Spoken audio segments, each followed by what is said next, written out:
It's been a week now since Sheri met with Shaman Durek, who joins us now along with Sheri and her husband Eric, who have an update. Can you explain from your perspective how that meeting was? It was not what I was expecting whatsoever. I thought I'm just gonna come in here, I'm gonna talk about losing all this weight, my journey. It was kind of a shock that we're gonna get real with life and we're gonna get into these issues that I didn't know I had, and I kind of felt completely blindsided, and it blew me away. And Sheri, to that point, you walked in with this goal, this very acceptable goal to your mind that I'm here to lose weight, right? Right. And you weren't getting into the deeper levels of really what that was actually about, which is an issue of anger, an issue of anger and an issue of wanting more love and more acceptance. So did you find that that was inspiring, and what did you end up doing from that knowledge? I mean, there was definitely an aha moment when we got towards the end and we were talking, and the shaman was amazing and said that you're angry at the world. And I'm like, no, I'm not. Like, I'm happy-go-lucky. And he's like, no, you are. I noticed how quickly you said you weren't.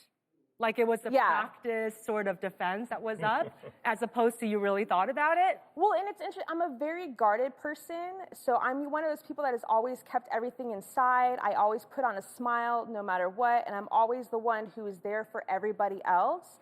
And in doing that and helping other people with their issues, either I'm swallowing it for myself or just not acknowledging it for myself. And it was interesting that I thought my purpose for this interview was to help and inspire others, but I realized at the end that maybe in order for me to be able to help others, I need to acknowledge that I am just like everyone else and I need help too. And Sheri, one of the things we understand is about insulation, right? So a lot of times when people are holding on, you said you're very guarded, right? Well, guarding yourself is not just something you're doing mentally, it's something you're doing physically as well, right? So when you're talking about taking on weight, you're guarding yourself, you're creating that insulation. And now that you're coming out of that insulation and you're doing that love assignment, what was that like for you?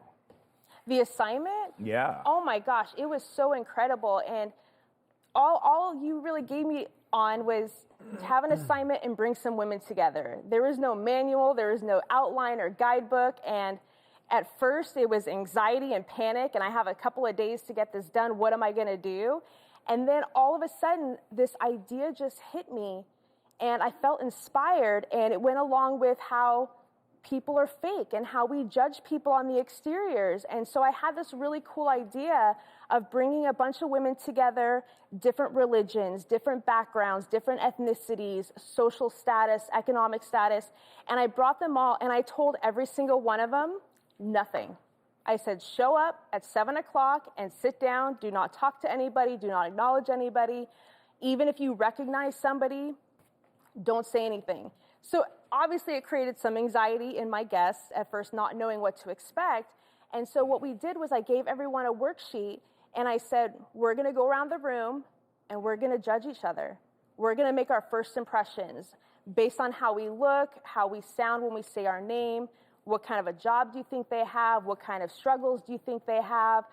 We do it every day. If we're at the bank, if we're at the supermarket, we see somebody with tattoos, we instantly make a judgment.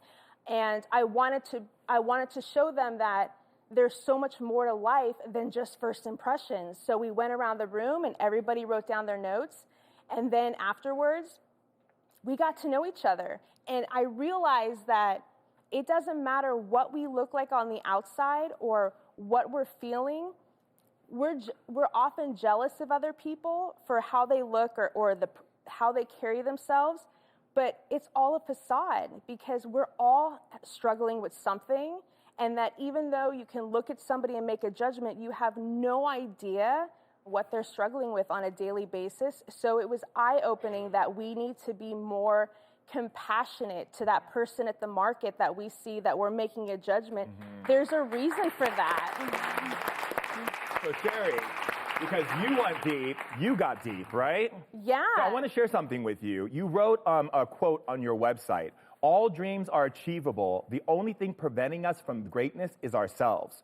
We are our only roadblocks. Time to take the caution cones off and go full speed ahead.